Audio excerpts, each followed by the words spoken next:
শরীয়তপুরের জাজিরায় তীব্র স্রোতে পদ্মা সেতুর কনস্ট্রাকশন ইয়ার্ড রক্ষা বাঁধের ৮০ মিটার এলাকা ধসে গেছে।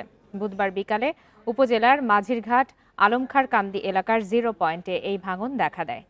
বান্ডেল থাকলে প্রতি সেনমানিতে টাকা বাঁচবে।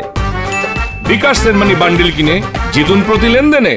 এর আগে সোমবার একই এলাকায় বাঁধের 450 মিটার ধসে যায়। এ সময় 11টি বসতবাড়ি ও 15টি ব্যবসা প্রতিষ্ঠান নদীতে বিলীন হয়। ঝুঁকিতে থাকা অনেক ঘরবাড়ি অন্যত্র সরিয়ে নেয় স্থানীয়রা। প্রশাসনের পক্ষ থেকে ক্ষতিগ্রস্তদের সহযোগিতা দেওয়া হয়েছে। ভাঙন রোধে জিও ব্যাগ ডাম্পিং শুরু হলেও ভারী বর্ষণ ও স্রোতের কারণে তা বাধাগ্রস্ত হচ্ছে।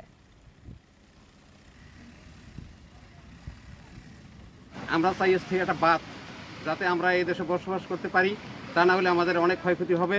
ঘরদুয়ার সরাইতেছে, বাট এখান থেকে নিয়ে কোথায় যাবে, কই রাখবে? স্থায়ী যে বেড়িবাঁধের যেটা দাবি, সেটা আমরা সেই প্রসেসে অলরেডি চলে গিয়েছি এখানে একটা প্রকল্প হাতে নেওয়ার জন্য। আর সামনে বর্ষা মৌসুমের আগে যখন কাজ করার সময়, সেখানে যেন আমরা স্থায়ী কাজটা শুরু করতে পারি তার প্রয়োজনীয় পদক্ষেপ নিয়েছি।